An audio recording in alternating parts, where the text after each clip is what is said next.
He's the moderator of the next activity, Mr. Selim Fendi. Please, shall we give him a clap as he comes up here? Mr. Fendi, please, if you are passing here, watch your step. Mr. Selim Fendi has been with us from inception. It means from age 0. And he comes from Monaco. He's the CEO of Arum Monaco. He was part of conceptualizing, looking for the funding, part of the planning team for 3 years, invited us to Monaco. He's almost here all the time. And he believes in what we are doing. Very much so. So with all the team here, with the chiefs, with Dr. Friye, your own region, the minister, and then the chairman, maybe we won't knight him, but we should. I'm asking that we should find some local community activity, action, leadership role for Mr. Selim Fendi. I will continue the conversation from here with the chiefs. I hope you don't mind to be called Nana Fendi, or we'll find you a name or...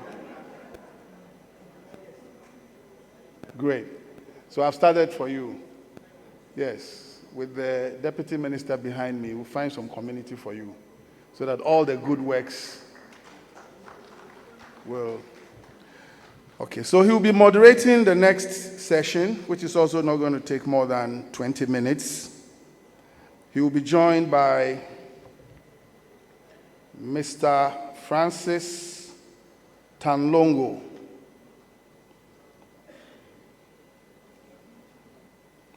He's the Deputy Commissioner of Mines. He will also be joined by Stephen Opata of the bank, so that if some of you still have some questions concerning his presentation, since nobody... Mr. Opata. Dr. Nawal Ait-Hocine, founder and CEO of Positive Impact Sarl.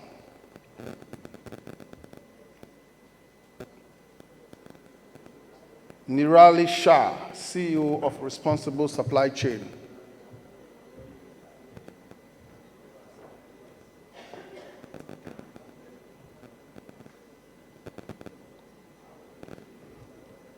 Okay. Mr. Selim Fendi, the future of Ghana's physical gold, panel gold trading and export formalization. Mr. Fendi, we are in your hands. Do this not more than 25 minutes. Ladies and gentlemen, good afternoon. I'll make it quick, try to be efficient, so you could go to lunch in 30 minutes. However, I feel that this panel actually make almost the whole supply chain of the gold. I'm honored to be here. I want to thank first Mr. Stephen Aka, who is the founder of the Ghana Gold Expo almost 3 years ago, with Honorable Kobe, who left. He might come back. I would like the theme of this panel is actually to resolve issue and overcome challenges rather than talking about strength and how good we are. Because based on challenges that we face every day, we could find solutions, and so we become better, because the small-scale mining is very, very, very challenging. So what I would love to do first is ask the panel to introduce themselves for 30 to 45 seconds, very quickly, so you know who you're talking to. And then afterwards, I'll ask the questions so I could target and know exactly where I'm going. Okay? So this is Niva. Thanks, and good afternoon, everybody. All protocols observed, of course. So I'm Nirali Shah. I'm the Chief Operating Officer of Responsible Gold Supply Chain Company. We are a technology-based solution provider. We create blockchain solutions for traceability, as well as ESG requirements. I also have, significant experience, 20 years experience working with gold miners, refiners globally, and I also work part-time as a specialist advisor to the London Bullion Market Association as a responsible sourcing and sustainability specialist. That's me. Thank you, Mr. Moderator. All protocol observed. My name is Tanlongo Francis, Head of Mining Operations at the GRA Customs Division. I actually stand in for the Commissioner of Customs, Colonel Kwajo Damwa, retired. Thank you.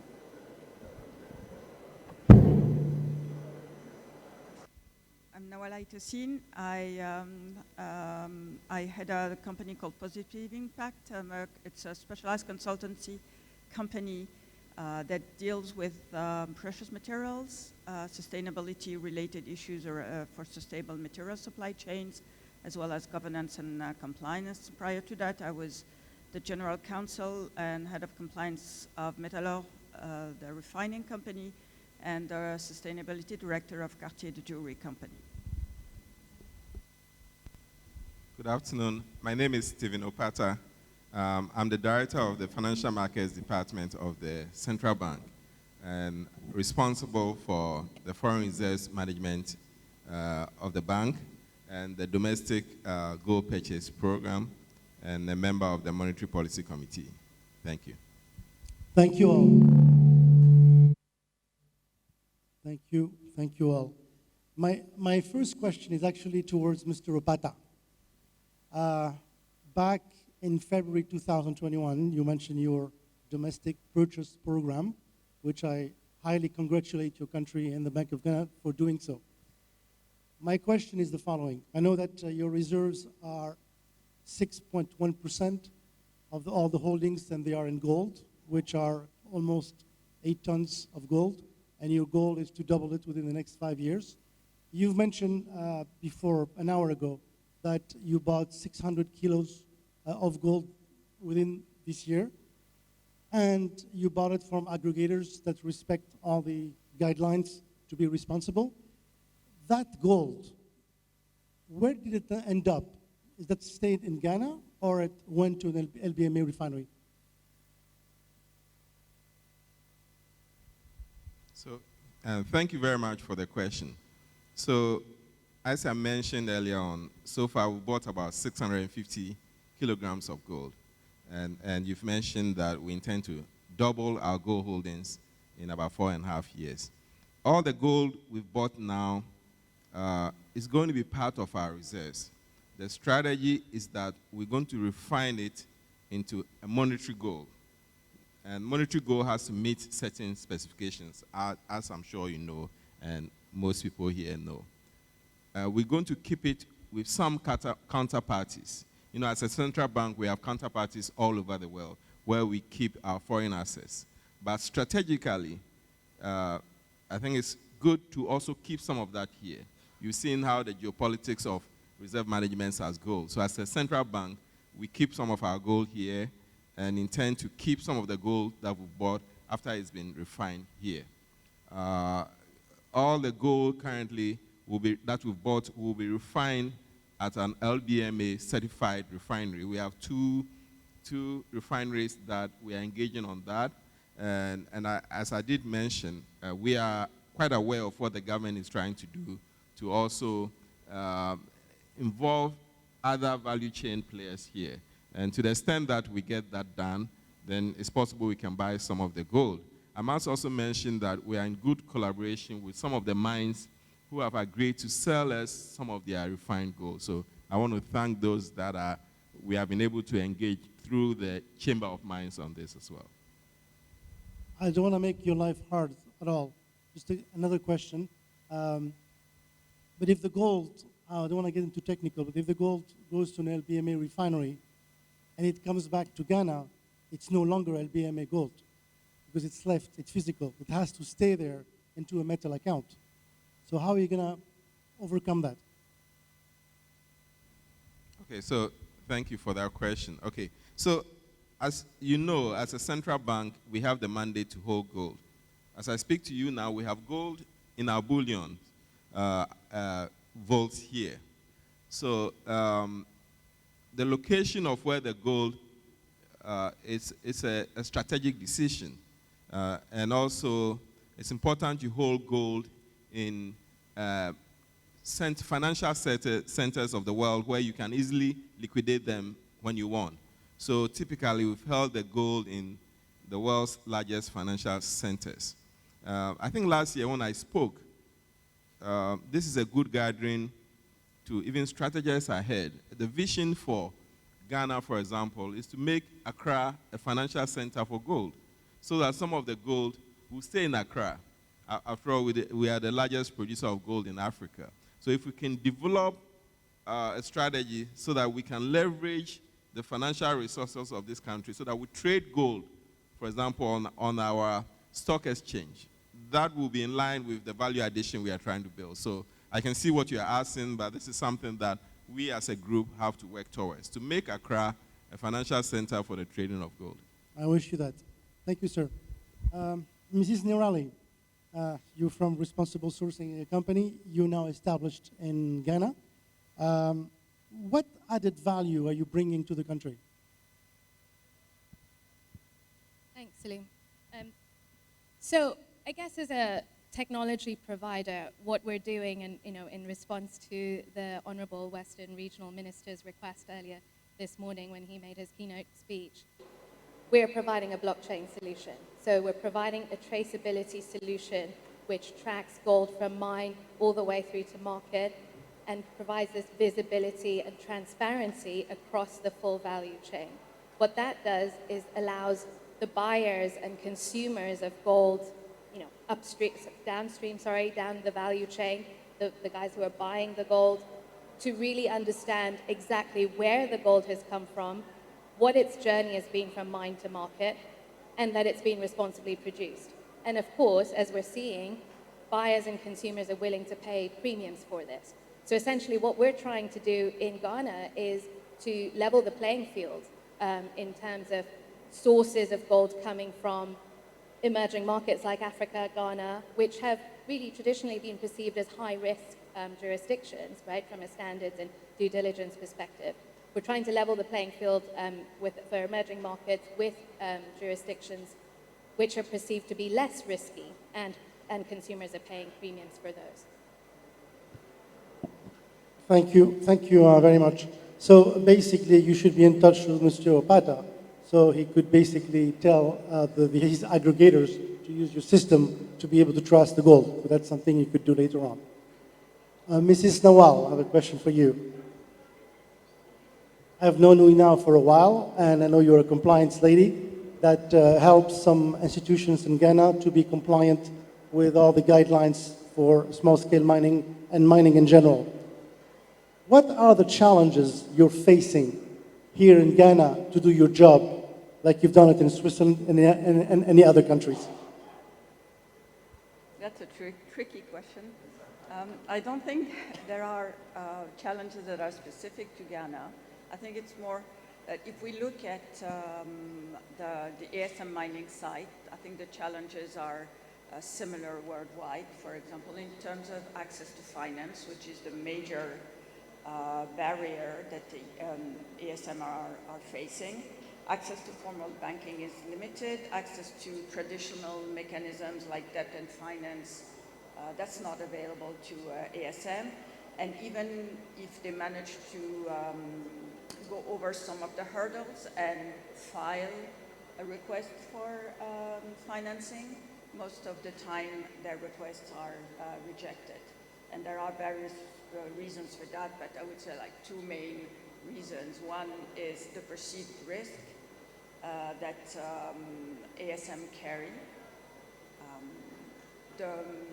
also the lack of, let's say, formality or governance on the side of the ASF.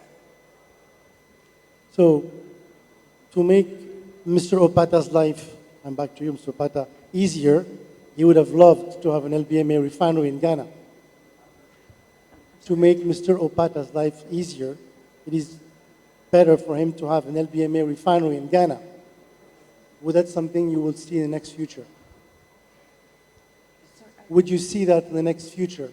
Well, we know that having the LBMA status is a long-term process because this requires, first of all, having 3 years of track record, meeting volume thresholds, and being certified for the responsible supply chain due diligence in accordance with the OECD due diligence guidance. So it's not something that is impossible, it just takes time and we need to be patient. Okay. Colonel Damoa, your turn. What are the main challenges you're facing in operating in our industry in Ghana, specific in Ghana? Thank you very much. We in customs, we play a compliance role, regulatory role in the export of goods. Especially, we don't have much problem with the large-scale mining companies, but with the small-scale mining companies, we have a whole lot of problems because from statistics, a lot of the gold is being smuggled out of this country. Earlier on, we had a 3% withholding tax, which by government's intervention, it has been brought down to 1.5. I think that has encouraged the export of gold by the small-scale miners, but I think we still have an uphill task. At the frontiers, they are not very, very secured. They are loose, and anybody could just cross. If you carry gold on your body, you can just cross. Either you go to Burkina Faso, Togo, or Cote d'Ivoire. And so that is one challenge. And the other challenge is that the small-scale miners are scattered all over, and at times to even contact them is a problem. So what we intend doing is to get them registered with GRA Customs so that we can easily trace them and locate them. And we have also sort of simplified the export process for them so that once you are registered with the Minerals Commission as an exporter or buyer of gold and you want to export it, you just come to customs, you go to the Precious Minerals Marketing Company for gold to be assayed. Then you come to customs. After the weighing, everything is done. Then it is sealed with the customs seal. But before then, you must have registered in the ICOMS. But if you are not a registered exporter, you cannot export your gold. So a declaration is passed in the presence of the customs officer and all other stakeholders. And then the bullion is sealed and then ready for export. By then, you have to pay the 1.5% withholding tax at the point of exportation. And this is one area that most of the small-scale miners have been complaining about. But it's a government policy, and I think that we should all cooperate for government to get the required revenue. Thank you, sir. Thank you, Sure. Colonel. Yeah. Ms. Nirali, your next question. The small-scale miners in general don't have a very strong budget to be able to afford your technology. I know sometimes there's misconception. Can you reassure the audience and the miners that your product is also sustainable when it comes to cost? Great question. Yes, it's a short answer. So look, I think technology development has happened, quite rapidly, especially in the blockchain space. Our technology, without sort of revealing any trade secrets, and please come and speak to me at the booth that we have in the exhibition room if you want to know more details. But our technology is at a very sort of minimal price range, right? So we've managed to reduce price ranges to a very sort of sustainable level. But the one thing that I'd add to that is that, with the technology actually, because of this sort of better visibility and better transparency that the buyers are getting at the end of the value chain, like I said, they're willing to pay premiums for this. I was speaking at a LBMA conference, an LBMA World Gold Council conference earlier this week, actually in London, and one of the ASM industry associations basically said that they're seeing a 6 to 7% premium on LBMA gold prices for ASM. And this is all to do with the sort of social impact and the embedded value that you get in that. So the technology is going to get paid for, right? And it's actually the technology that's driving these premiums. Thank you. Mr. Opata, your next quick question. If I'm a miner in Ghana and I'm very bullish on the gold, that means I want to keep my gold, I don't want to sell it. If I am able to prove you that my gold has been sourced responsibly, would you take it and lend me money against it?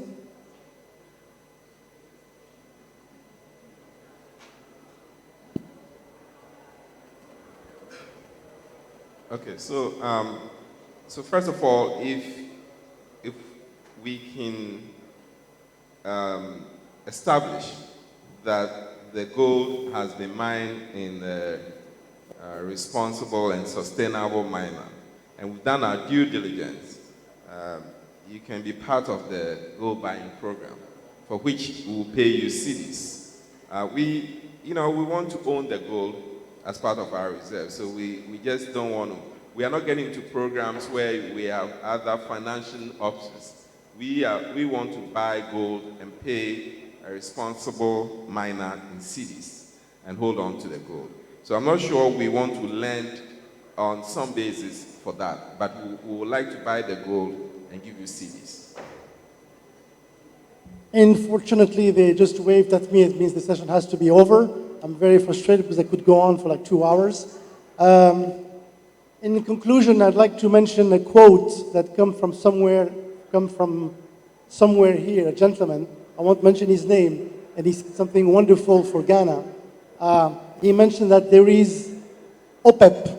OPEP is the Organization of Oil and Gas Producer. And there is no OJEC, Organization of Gold Exporter Organization, countries. So what if Ghana in the future becomes the founder country of the Gold Exporter Organization with Mali, Tanzania, South Africa? That could be a big step towards London and Switzerland. God bless Ghana. Thank you very much. Thank you.